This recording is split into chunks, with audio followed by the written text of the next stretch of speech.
Da,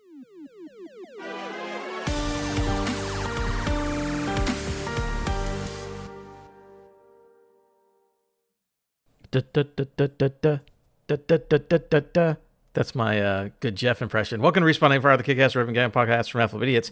I'm one of your hosts, Adam. Likes to main Jeff a lot, Gumbert. And today we have with us two friends. One of them's not here. You'll hear the voices in a second. First, we have Joel. He likes to run a lot. Who do you run a lot of?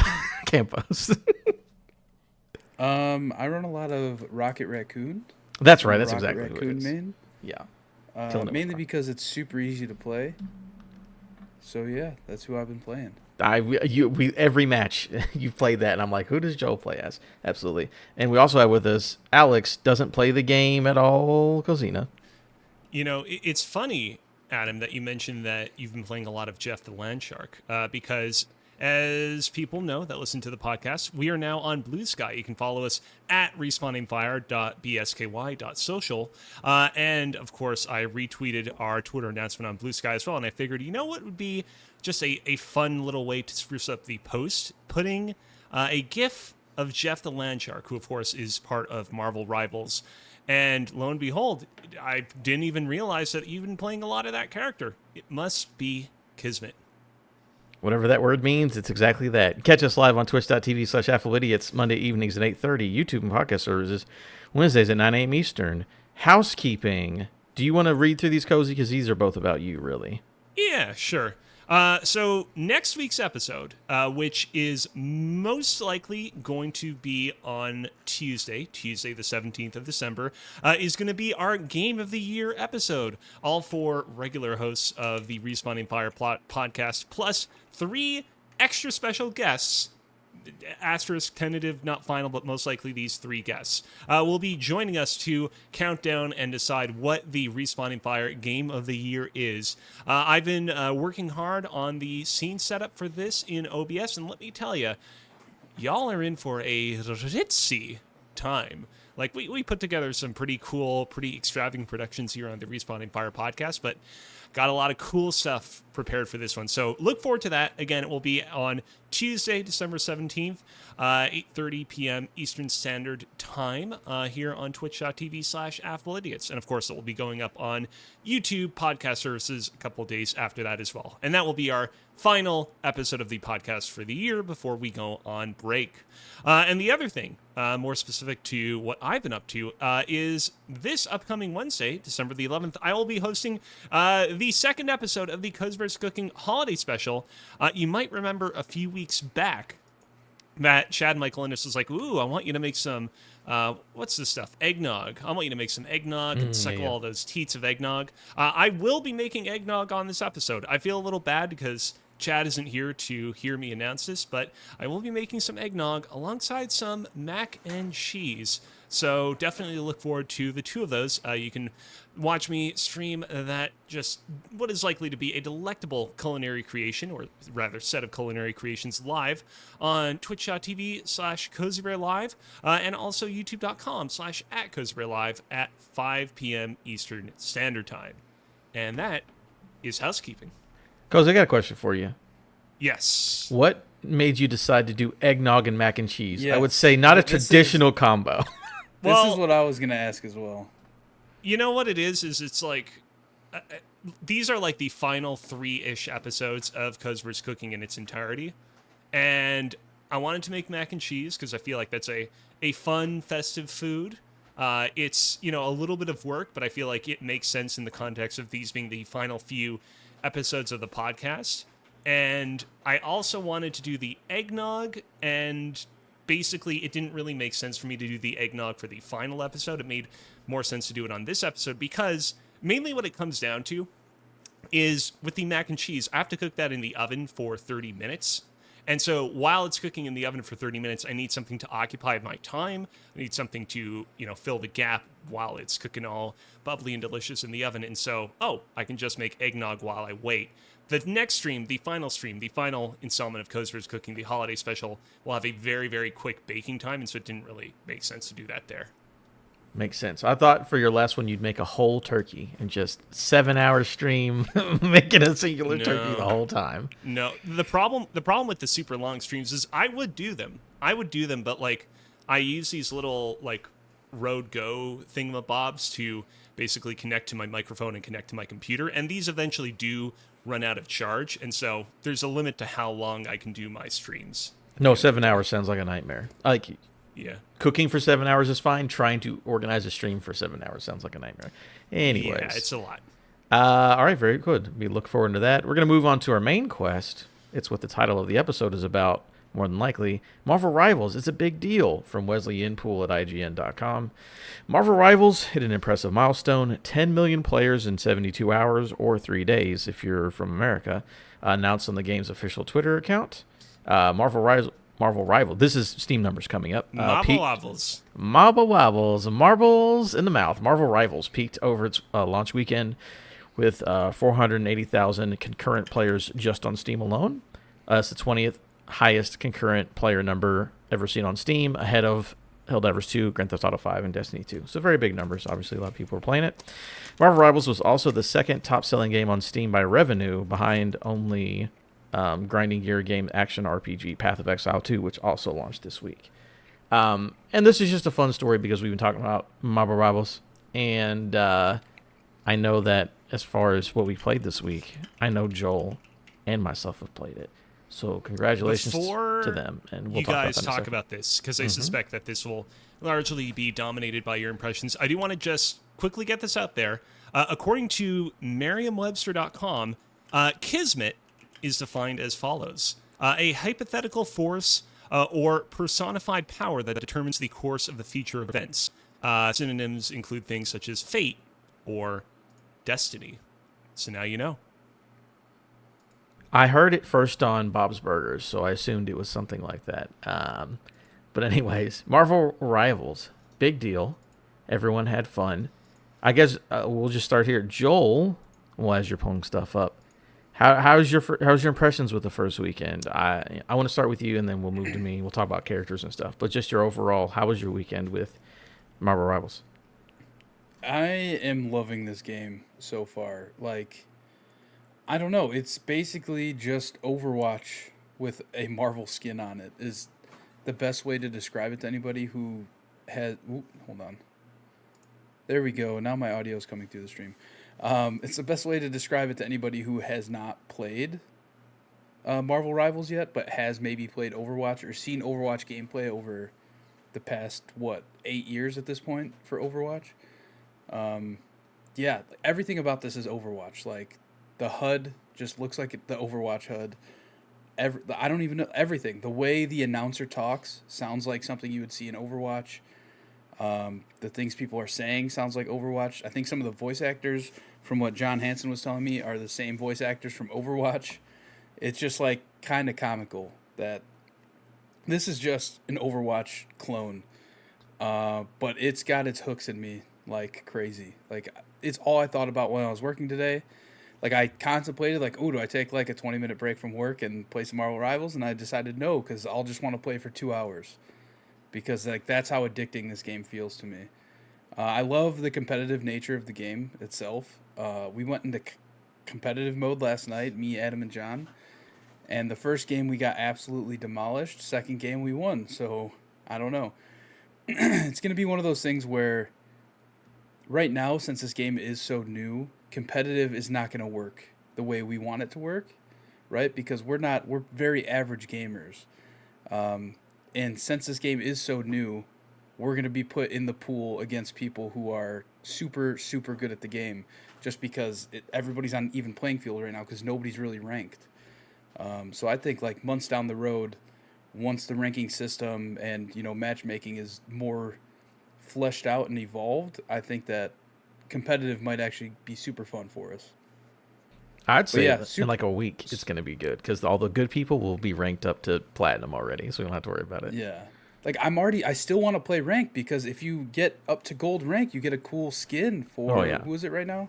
Is it Moon Knight? Yeah, I at least want Moon Knight skin. I don't care about anything else. As long as I can get that, I'd be happy. Exactly. And, like, it seems super obtainable because gold is only the third tier of ranking, and there's like 8 or 9 rankings. So it's not like you have to be the best of the best to get this reward. Granted, there are other rewards for getting higher, but the skin is the coolest reward in my opinion. And there's no other different skins higher up. It's all just the same skin. It's just a new like badge that you could put on your, your emblem or whatever. But yeah, it's super fun. It runs great on the Series X.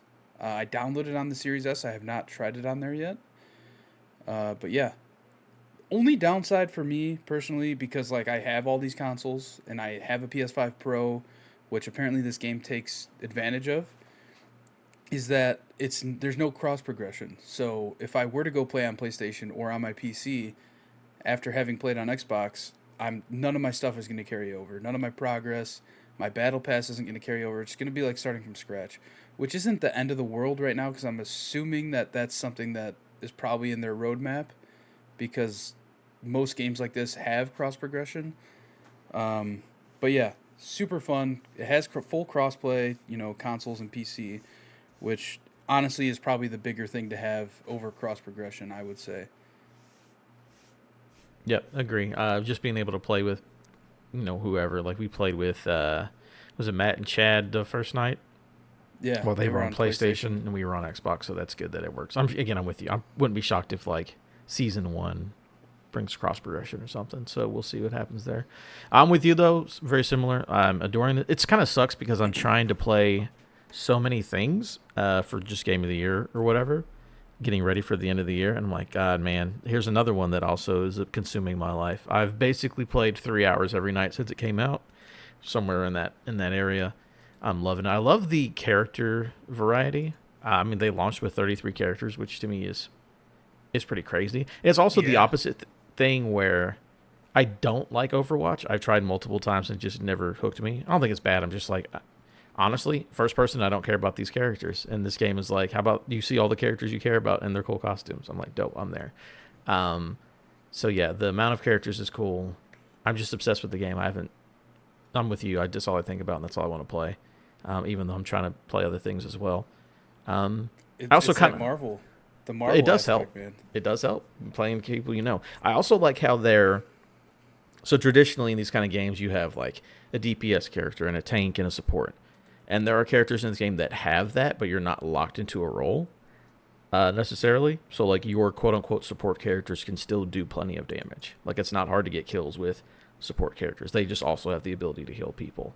So I like how having not super hard locked in default roles where like if we had to like, oh, you have to have 2 tanks, 2 healers, 2 DPS, like that would, I feel not, you could balance around that, I suppose, but it's nice that we don't have to. Like we could just play like 4 supports and 2 DPS and everyone can still have a good time. So I like that. And again, also these skins, man, every time I get on there, I'm like, am I going to buy this one?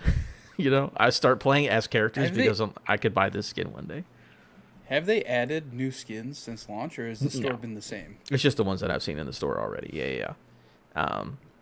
They've got all the cool MCU stuff, obviously. The best one I would say is, for me, the Scarlet Witch from Multiverse of Madness looks dope, and then obviously the Wolverine from Deadpool and Wolverine looks amazing.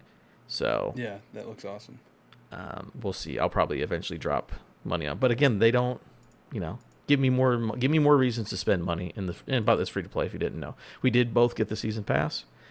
There's stuff in there. It's whatever. I just wanted to have a season pass to have stuff to go through. But it's excellent. Yeah, this is consuming my life again at a time when I'm trying to play 17 other games for the Game of the Year stuff. But it is what it is. I've not yet had the opportunity to play this game. I'd like to at some point in the near future. It'd be fun to play with you guys at some point. Whoops, things are collapsing. Hope that everything's okay. I'm curious, as 2 guys that are definitely way more experienced with the kind of hero shooter genre than I am, or I guess hero brawler genre, whatever you want to call this style of game. What is one thing that you think this game does really well to the point that you think all games in this sort of genre of game, like Overwatch, should adopt? And what's one thing where you're like, could be better, or like a mode or feature that we're still waiting on that you think this game needs the most? What are you thinking, Joel? I don't really play a ton of these games to know like what is good and what's not. Yeah, the only other hero shooter I've really played enough of is Overwatch. But like I said, this is basically just an Overwatch skin, like a clone. You have the payload, which is where you just get to the objective, capture the objective, and then follow it to the end and fight your way while the other team defends, which is straight from Overwatch. That's literally one of the main game modes in that game. And the other one is what you're seeing if you're watching the stream right now, which is just there is an objective in the middle and both teams are fighting to it's King of the Hill, right? So I don't know. I would like to see some sort of new game mode. I don't know what that would look like, but as of right now, these are the only two game modes in this game. Well, there is I a think there is a deathmatch one, but I don't think anyone plays it. Oh, I didn't even know that. Yeah, there's an Every time option that you go because over I go to quick play and it just takes you to these two game modes, right? Deathmatch Yeah. isn't even an option there. Yeah, So maybe it's I'll it's try its out- own little. If you click to more options, it's over. I forgot what it's called, but it's basically team deathmatch, which cool. But I'm gonna keep playing these modes because I like these modes. One thing I wish the game did better was kind of teach you more. I don't know, because you can go into training. You can select Spider-Man and go into training, and it does tell you on the character select screen, like, all right, like Rocket Raccoon is a 1-star difficulty, Spider-Man is a 5-star difficulty, and it kind of shows you what their movesets do. But I wish that there was more of a training aspect where it's like, all right, you want to learn how to play Spider-Man, this is what you should be doing, right? Like it just throws like a dummy out there, and it says first do this move, then do this move, then do that move. That's how you kind of, you know, hit your crits or whatever. Like this is the best, move combo to do in this situation. Because I loaded into Spider-Man just because like most other people who play this game probably they love Spider-Man, and I loaded in as a Spider-Man and I had no idea what the hell I was doing. I was just zooming around and dying. Like I had no idea. But then you get into other games, and if you see a Spider-Man on the other team, you quiver in your boots a little bit because either that Spider-Man has no idea what he's doing, or that Spider-Man is going to destroy your entire team and be the MVP of the game. And more times than not, that is the case because it seems like the only people selecting to play Spider-Man are people that really know what they're doing with him. And it's like I have no idea what to do with that character. It's That's just a little- it's overwhelming because he moves so quick and you don't know what you're doing at any given point. At least in That's my a little- opinion. It's a little surprising because, like, I would assume if I knew nothing about this game that Spider-Man would be like the more basic, like, default character, kind of like what a character like Mario is in Smash Bros, for example. But I mean, I can sort of in my mind picture how like a character like Spider-Man who plays in a very distinctive manner, swinging in his own games, would probably be an interesting adaptation for a game like this. Yeah, I do like the star thing where it's like this is a 1, this is a 2, up to 5-star difficulty. So I feel like even the people who have less stars just have less moves. Like they just do less things. It's like this one heals, this one damages, and here's your ultimate. And it's like, oh, that's the character. I've got 3 abilities. I don't have to worry about it. But Spider-Man is like you've got movement, then you got a combo you can do, then you got webs, and it's whatever. But again, that's the thing where like you can get good. I'm with you. There should be a guided tutorial. But I mean, you can get good at anything, or just stick with whatever you like. You don't really, again, nobody knows who Jeff the Baby Land Shark is, but that dude is OP. Love that man. I will keep playing that little shark forever. Another thing this game does differently, which John, I assume it's John on the Game Sandwich Twitch account pointed out, is that there's team up abilities. So, for instance, if I am playing Penny Parker or Spider-Man, and Adam is playing Venom, they have a team up ability because I'm assuming because they're, kind of from the same universe type deal. Same, like they're in the same family almost kind of thing. There's a team up ability that allows me as Spider-Man to team up with Venom where we each... Actually, does Venom get No, perk from that, so or is it just other person? no, the 2 get a power from Venom, but Venom needs to be in the team for them to get the extra power. Yeah. Yeah. Exactly. So you will have an extra ability as Spider-Man or Penny Parker if Venom's also on your team to then you have an extra button, which was Y in that case, where you hit Y and you use kind of the Venom power, which kind of, if you know from Marvel Spider-Man 2, when you use the Venom power, there's one ability that kind of shoots Venom all around you, and you're kind of just like a Venom ball. It uses that and kind of just damages enemies near you, which is an ability you cannot use unless Venom is on your team and you're one of those two characters. So that's an instance. Another situation was, I think, if you're Rocket Raccoon and you have Bucky or Hawkeye on your team. Is it Bucky and Hawkeye or Bucky and Black Widow? I don't remember. Hawkeye and Black Widow. One.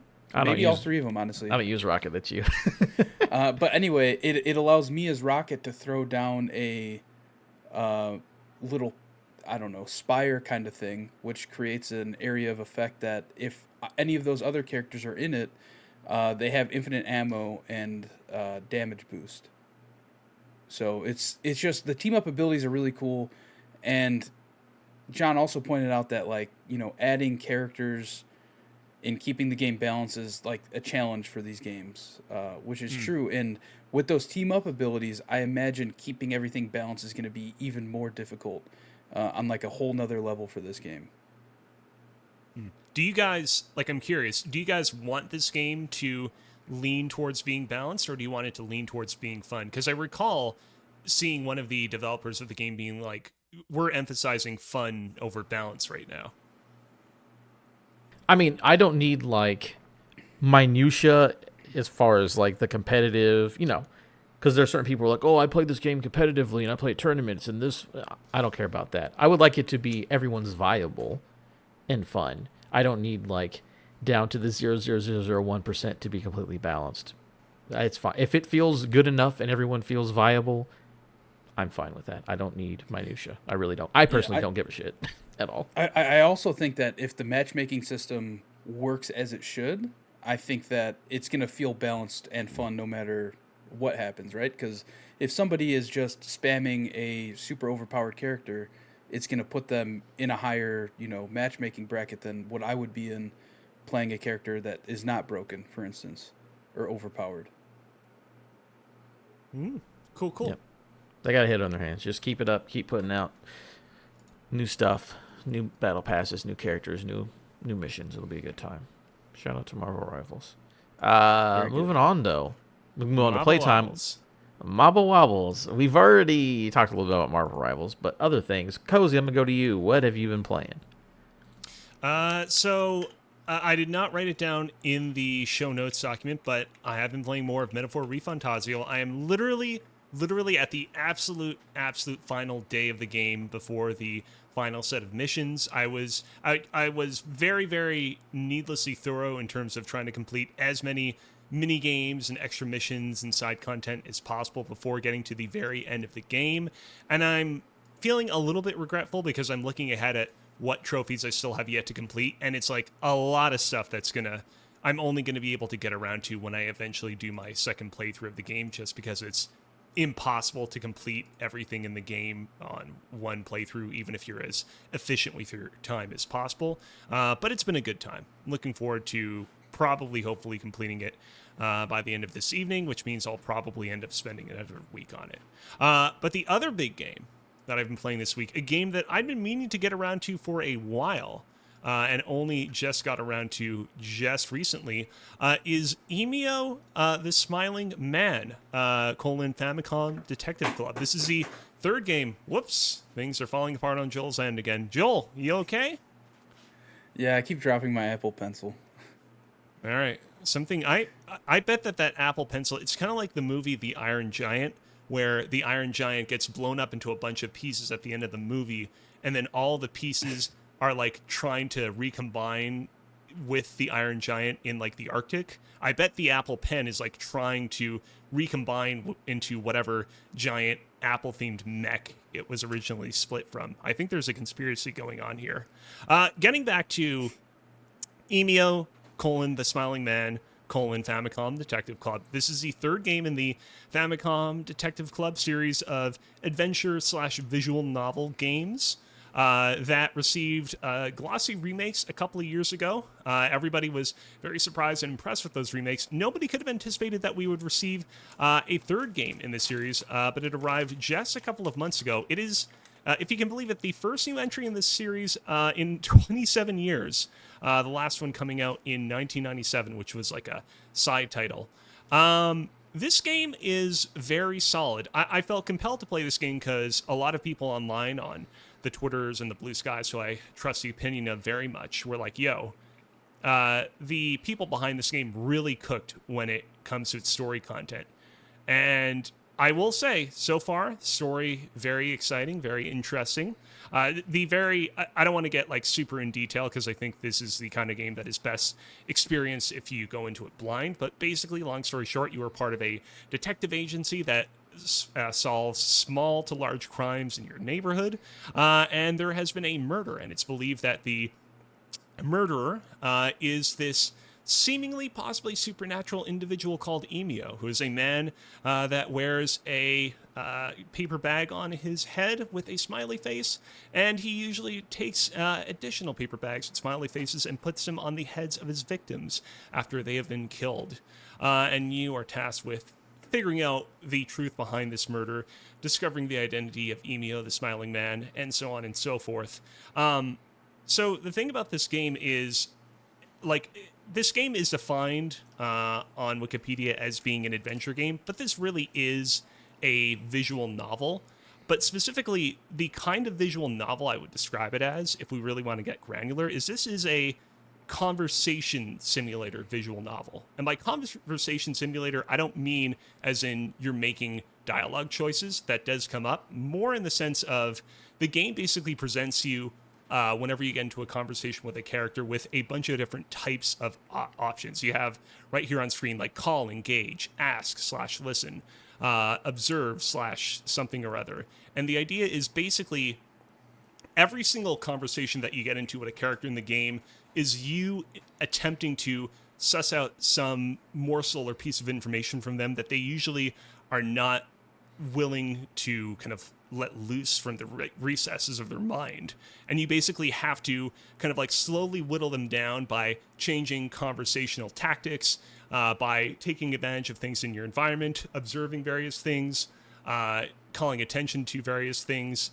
Basically, you have to kind of like weave through a conversation with this character that you're currently engaged with to get some piece of information out of them in a way that is trying to kind of like simulate how in real life a conversation might flow. It's an interesting system that doesn't always fully work because there are definitely times playing the game where I'm like, I don't really know what kind of conversation option the game wants me to choose right now. And there are definitely moments where I found myself just going, all right, I'm just going to go down the list and select every single option until we advance through this conversation and we get to where we want to get to. But usually those moments where I feel like I get stuck tend to last very, very, very small amounts of time. We've all been in situations where we're like, fuck, I'm stuck in this part of this video game. I don't really know how to advance. I've been here for hours. Getting stuck in Emio the Smiling Man is like a matter of just a couple of minutes until you finally manage to push forward. So it's not necessarily the most polished gameplay system of all time, if you even want to call it gameplay.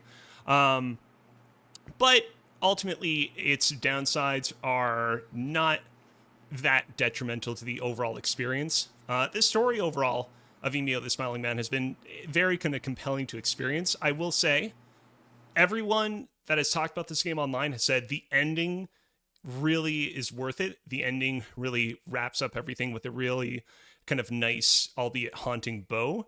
And so I'm excited to get to that and see how I feel. I got really, really, really far in this game. Like, I'm like literally within like an hour of completing it because I was at the cottage briefly this weekend and I was there alone with my Switch and there wasn't much else to do. So I just streamlined through this game. So I'm excited to have this one under my belt before we reach the end of 2024. The last thing I'll say about this game, like, I found this game surprisingly intuitive and easy to play. It's definitely not a game that's going to appeal to everyone, but I still enjoyed it quite a bit. That being said, if there is one thing about this game that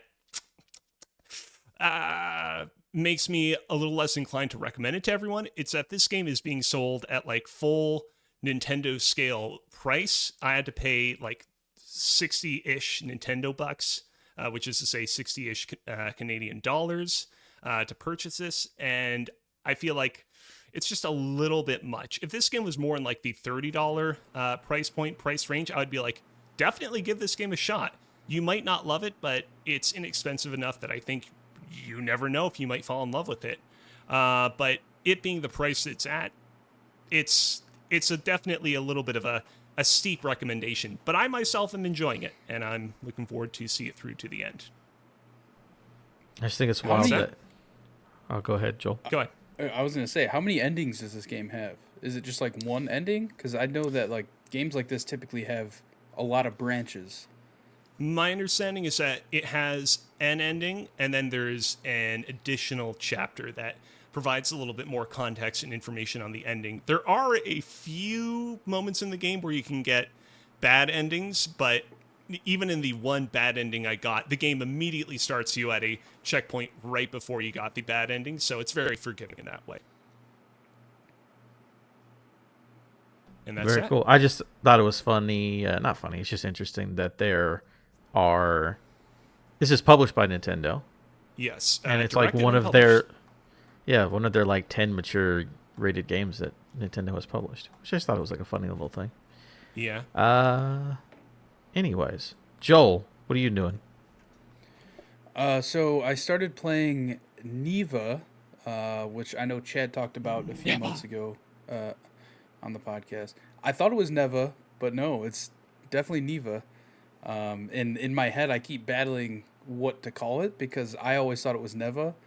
But your character, when you call your dog, I assume it's like a dog looking creature. I don't know exactly what it is.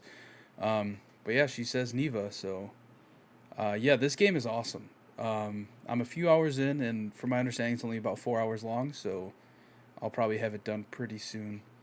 Yeah, it's just a beautiful game. It tells a story without really having to say anything, which is awesome. Just the ability for the game to do that is really cool. The game starts off really sad, and like literally, like I was like on the verge of tears, and then I hear my wife trying to get in the door, but it's locked. And so I like put the headset down. I'm like, oh man, this is perfect timing. Like, Thank you for if saving would've- me from these tears.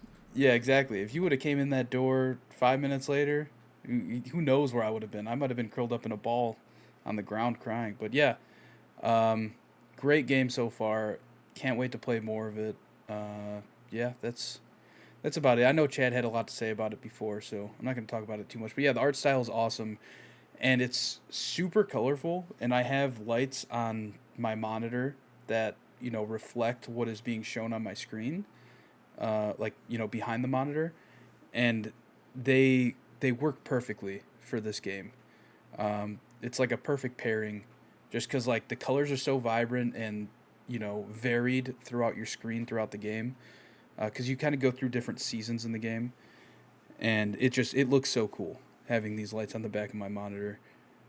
Yeah, I'm still debating in my head. This honestly might make my top 10 games of the year. Ooh, Because it's there really he cool. is. And I know we have to have those to cozy real soon. So Yeah, you do. But I'll still wait for them. You can put it in the asterisk. Put the asterisk next to it, and then once you beat it, you can, maybe move it up and down or something. We'll figure it out. And then what's Yeah, this we'll last see. one, Joel? I know what this is because we got a text about it. the last one is called a LAN party. Yes, I'm 32 years old. Me and my friends still have LAN parties. 15 of us went to this last one, which is crazy, right? 15 15. 30-plus-year-old men That's a lot. all That's left their wives, significant others, children. and dogs. And children, yeah. So, yeah, some of them left children. So some of them drove from St. Louis 3 hours to come to this LAN party, to just hang out and drink way too many beers and play video games and eat like shit for an entire day. And you know what? Guess what? Your boy won Gamer of the Night. I got a little trophy to prove it. I fucking love that. Holy shit. I won Gamer of the Night. Did I also make this trophy? Yes, I did. Well, that doesn't matter. But I did win Gamer of the Night. So every time we do it like twice a year, typically. Every time we do like a tournament, and we will kind of like ask everybody like, what games do you want to play in the tournament? And so this time we played, I'm trying to think of the order game. We played Smash 64. We played Mario Kart 8 Deluxe on the Switch.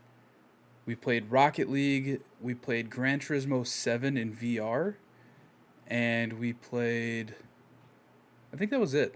We were going to play more, but there was just so many of us to like get all these games in with this many people. Just it took the whole night. So yeah, what we do is we take, top 5 finish. So we go in brackets, right? So in Smash Bros, we randomly generated, games of 4. And it's every man for himself. Winner goes on to the championship game. And that's kind of what we did for everything, except for Gran Turismo. But yeah, and then the top 5 winners, first place gets 5 points, second place gets 4 points, all the way down to number 5 getting 1 point. And then at the end of the night, you tally the total and you have, a leaderboard. And but for Gran Turismo in VR, what we did is we set up just like a single track, and you got 2 laps. You didn't get to practice. You just get 2 laps, and your fastest lap time is your time. And that's what we went off of. So I came in first place on Gran Turismo 7, and I came in first place in Rocket League. We all played Rocket League. And then what else? I came in third place in Mario Kart. And yeah, my points were the most out of anybody, so I got to take the trophy home. There were 2 other trophies as well. Second place got a trophy, and then we also had a trophy for Chillest Gamer of the Night, which was just, somebody who was just there for the vibes, right? Somebody just wanted to come and hang out and play games. Someone who was drunk and high the whole time? Yeah, pretty much. I love that. And this same person texted the group and said, "Hey guys, gonna be speed running Pokemon Blue, and I'm gonna make you all watch me." And we all thought he was kidding because this is not the kind of person that would do that. This motherfucker speed ran Pokemon Blue and made us all watch him, start to finish. He had it like on an emulator sped up, right, like 400 times speed or something. So like it wasn't super slow, but yeah, it took him like I think 5 hours. Oh, see, now asking me to watch you for 20 minutes is okay. 5, I'm not watching you for 5 hours, but he didn't make us watch him the whole time. He just had it on the biggest screen in the room everybody was in the whole time. So whether you were watching him actively or not, you were checking in, right? Because he was naming these Pokemon after people in the room. He was naming the rival after somebody in the room. And he was screaming the whole way through it. He loved every second of it. So he That's won fair. chillest gamer of the night because that was a chill move to do, I feel that. Yeah, I thought he was forcing you all to like pay attention the whole time. Okay, that's fine if it's in the background. Yeah, no problem. But yeah, that was the Larry Land party that happened this past weekend. So I gotta do Larry stuff Land like Party. That's why I like PAX so much. Hanging out, getting drunk with the boys. All right, and for me, I just got a couple things. Already talked about the Rivals. Also, on Sunday, it dropped early on Game Pass. Didn't know it was going to, but it did. Indiana Jones and the Great Circle came out a couple hours early for Game Pass people. Played like the first hour or so of that, and like that's cozy. I'm gonna put an asterisk next to this one because we'll see by the time I beat it how far up it goes the list. The game is it's just exactly my shit. It feels so authentic to Indiana Jones. Like, it's shot and directed and everything just like the movie. Troy Baker is great.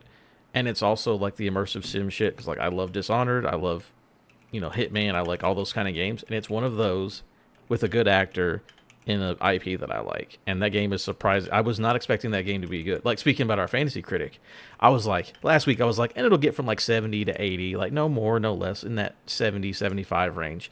The game is an 86 on OpenCritic. It's like, yeah, people fuck with that game. So I was shocked. It came out early. And again, I'm not super far in, but I'm super digging it already. So I want to try to get that beat before the next week's podcast, because that one's probably going to shoot up the list. As it goes. The Game of the Year list? Yeah, probably. Wow. I have to sit down man, and do my list, but You got to talk to Cozy about that because no, he you're supposed said to have that list to him today. He said we can give him a list today, but if we want to Right. maybe change things, We'll talk here or about it there. after the podcast. We'll talk about it We'll after the figure it out. podcast. What I'll say is this, obviously, I'm pretty, ultimately, this game has had like a weirdly rough road to release. A lot of people were anticipating that it wasn't really going to pass muster, but lo and behold, it's done pretty well for itself. The first review that I watched online of this game was Greg Miller and Paris Lilly's review of it for Kind of Funny, and they were both definitely on the harsher end of people's opinions of this game. And so I'm really surprised and happy to see that people are still embracing it. I think that unless we get to January and there's just nothing going on, which is not going to be the case for me, I'm probably going to wait for the PlayStation release of this game and just play it then. I suspect that like that particular release of the game will probably bring an influx of new people that want to talk about it. So even though I'm missing the launch, I'll still be able to be part of that discourse, and I think that's probably what I'm going to do.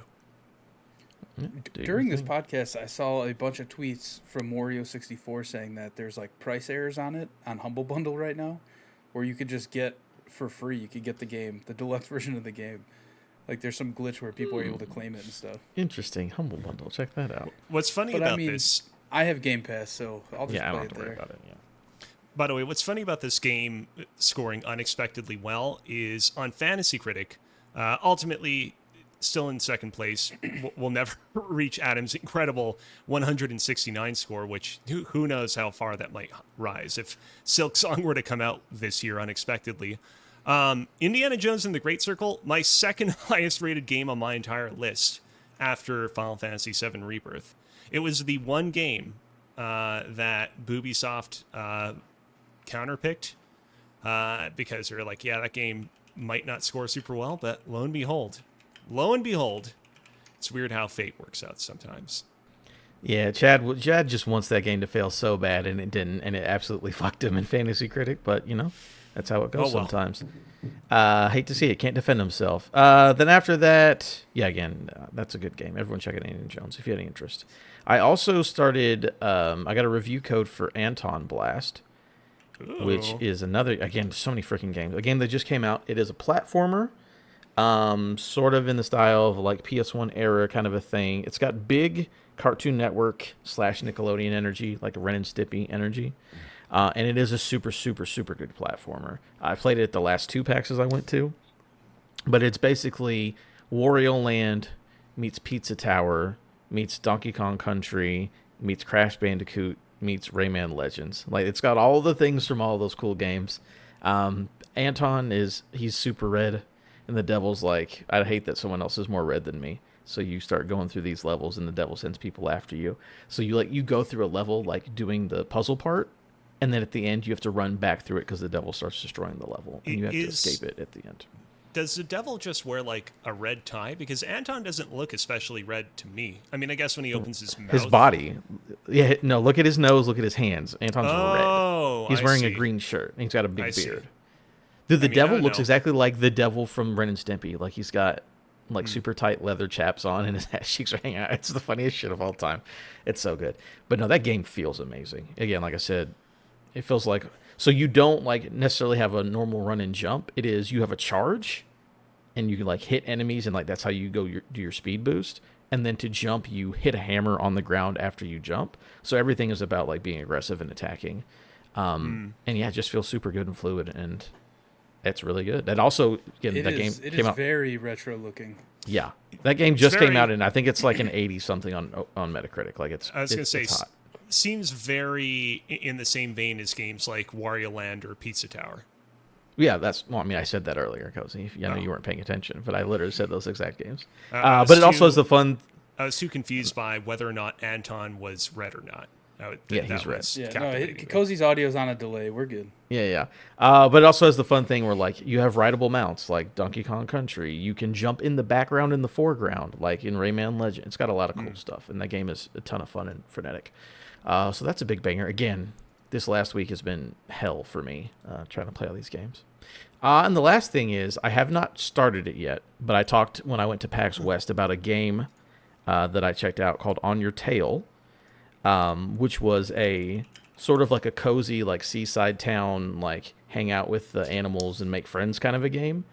But you're also an investigator, and you have like a clue board, and you put your clues as you're trying to solve this crime that happened in this town. which is a really cool idea because I'm like, I don't care about like, oh, let's hang out and fish and stuff. Like, that's fine. But the whole solve a mystery thing was cool. I haven't started it, but I do have it downloaded.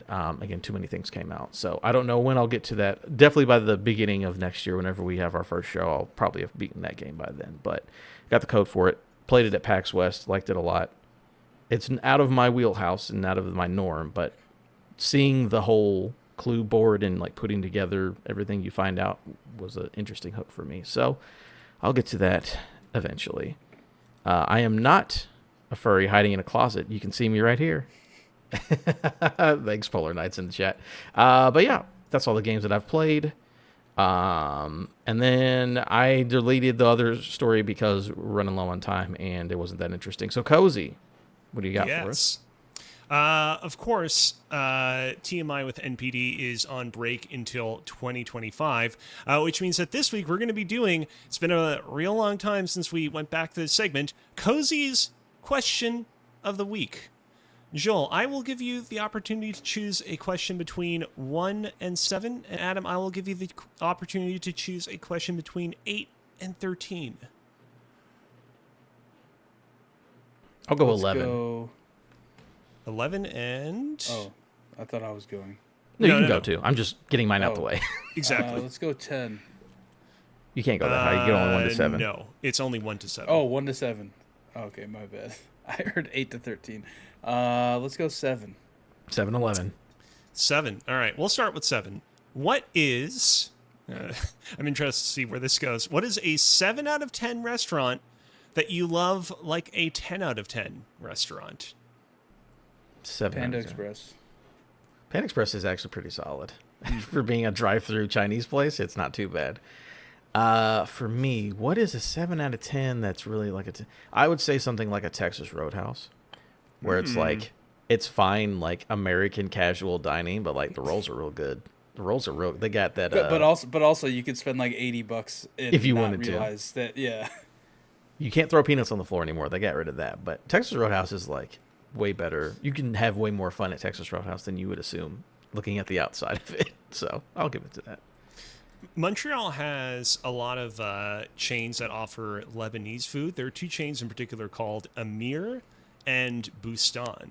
And like I feel like I'm almost cheating with this question because if you were to ask me to rate their food on a scale of 1 to 10, honestly, I would probably be more in the realm of like 8 than 7. They offer genuinely great food. But yeah, those restaurants never fail, never get tired of them. Of course, I'm not eating from them all the time, but like a chicken shawarma wrap with a little bit of garlic potatoes and some of that garlic sauce is delicious. So I would say Amir Bustan, and in general, most of these Armenian / Lebanese restaurants in Montreal are really great. Real quick, in the chat, Game Sandwich says Texas Roadhouse is fancy for me, which is very funny. I like that. Polar Knights Burger King is is a 7. They have the big girls, which I do like that. Burger King, they have those Hershey pies, very good. I think I maybe have had that once in my life. Oh, it's good, man. It's like a silk French pie. Oh, it's good, man. And let's move on to question number 11.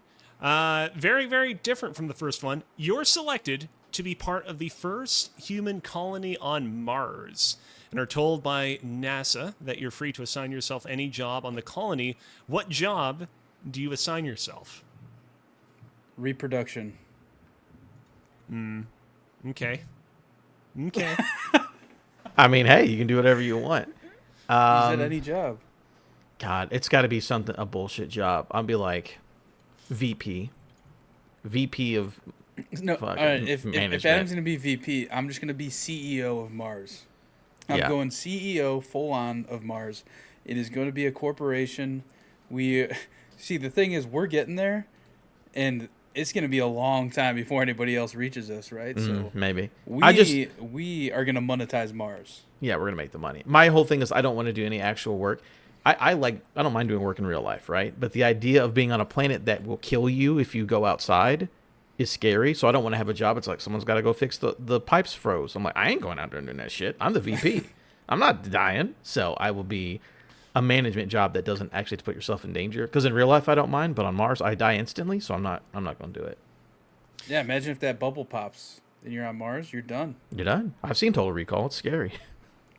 So, as people know, I'm slowly wrapping up my personal streaming efforts on my personal Twitch and YouTube channels. But I've thought about this, and I'm thinking, you know what? I bet if they're just saying, yo, you can assign yourself to do anything, I'm going to be like, you know what? I'm going to be the entertainer on this colony. I'm going to be the first ever live streamer from the planet Mars. And what I'm going to do is I'm just going to be an IRL streamer, and I'll take requests. Like, people will be like, yo, what happens if you, like, pop a balloon on Mars? What does that look like? What happens if you, like, attempt to golf on Mars? Does the ball go super high because the gravity isn't as intense? Basically, I would just take IRL requests from people to see what happens on Mars, provided it's not anything dangerous that would endanger my own life. I'd do that. Cozy, are we assuming though that there's no like latency from your video feed being sent to Earth and their requests coming in? Because I would imagine that that's going to be pretty latent. I mean, yeah, but like I'll have like a team of moderators that will be going through the chat and being like, yo, when you eventually see this 10 minutes from now, there's this one interesting or request 10 that you years should from look now. into. It'll be like maybe a day at most. It won't be that long. Not 10 years. Yeah, I mean, you assume at that point the internet's good. Yeah, exactly. It's going to be great. Oh, very good. Thank Plus, you, Cozy. remember, I'll be the only person streaming from Mars, so Yeah. I won't be competing with anyone else. Yeah. Throttling. What are you going to the use all that internet. money for? What are you going to use all that money on when you're on Mars? How you going to spend all that streamer money? I don't know. I'll probably just get myself like a really good gaming chair. Stuff Adam, like that. somebody's going to have to pay my CEO salary, so. That's true. That's when I need it. Thank you, Cozy. Those are very good. And thank you, You're welcome. everyone, for listening or watching this episode of Respawn Aim Fire, episode 378. You can go to patreon.com/respawnaimfire. Coming up soon, we're going to need to be able to vote on barf games for the new year. So everyone keep an eye out on there. You can also get early access to our special Patreon shows. Right now, available for everybody is the not Jeopardy, Rafferty with Nick and Will from the Friday Night Gamecast on Patreon just for $1. You can go listen and watch along with us as we watch Monster Hunter. Hell yeah. Monster Hunter. We did a Monster Hunter commentary, so go on Monster Hunter. patreon.com/respawnaimfire and enjoy that movie. That's, again, fun movie, super interesting. We talk about Power Rangers for half of the movie, so it's a great time. Everybody go enjoy Did that. Cozy play Balatro the whole time? I don't know. You have to give us the $1. Yeah, it was $1 to find out. I definitely was, but I don't remember if I won a run or if I lost a run. So you'll have to go and watch. You'll have to go and watch, see how well I did. I'd buy that for $1. And then, next week we'll be doing Game of the Year stuff, so that will be interesting to see in the very near future. Again, thank you for joining us. Leave reviews, subscribe, all that good stuff. And what does Chad normally do? And then he does something funny. Hold on, let me do my Jeff. Googly poopy spoots.